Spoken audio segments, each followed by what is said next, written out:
नरेंद्र मोदी की हिंदुत्व बीजेपी हुकूमत में भारत के आला फौजी अफसरान की खामोशी और सच का गला दबाया जाना एक तल्ख हकीकत है जो अब पूरी दुनिया के सामने आ चुकी है, जिसका भांडा साबिक भारतीय फौजी सरबराह जनरल एम नरवाने ने अपनी यादाश्त में 4 स्टार्स ऑफ डेस्टिनी दिया है। जनरल नरवाने की यादाश्त 4 स्टार्स ऑफ डेस्टिनी 2020 के लद्दाख तनाज़े, अग्निपथ स्कीम के अचानक नफाज और सरहदी बदइंतजामी से मुतल्लिक तल हकाइक बयान किए गए हैं।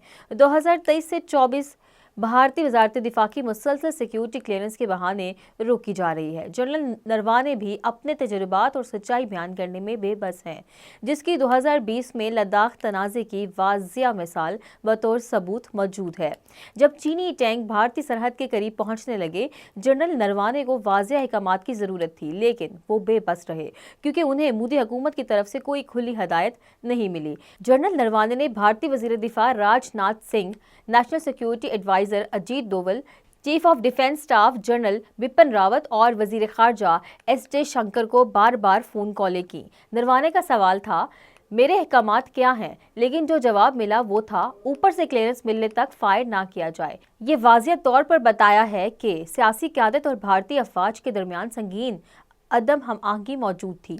जब भारतीय फौजी सरबराह फौरी जवाबी कार्रवाई तलब कर रहे थे, भारतीय सियासी क़यादत की जानिब से पॉलिसी बयानी की हिचकिचाहट और गैर वाज़िया हदायत ने जनरल नरवाने की क़यादत को मुकम्मल तौर पर मफलूज करके रख दिया था। चंद घंटों बाद एक मुबहम हदायत, जो मुनासिब समझो वो करो, दी गई, जो इस बात का गमाज़ था कि फौजी हिकमत अमली और हुकूमती फैसला साजी में वाज़िया खलीज थी।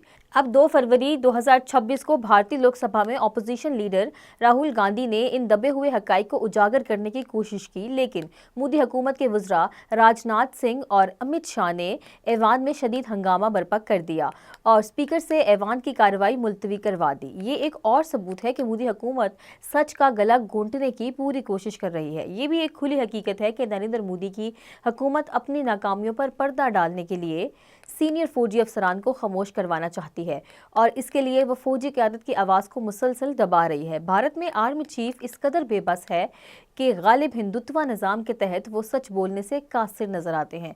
मोदी के भारत में सियासी तजब्जुब ने सिविल मिलिट्री खलीज को बेनकाब कर दिया है। आखिरकार ये सवाल उठता है कि जब आला सियासी क़यादत अफवाज के ऑपरेशनल फैसलों में रुकावट बन जाए तो मुल्क की सलामती का क्या होगा, और सच के इजहार को दबाने से क्या भारतीय अपने कौमी मफाद की हिफाजत कर पाएगा?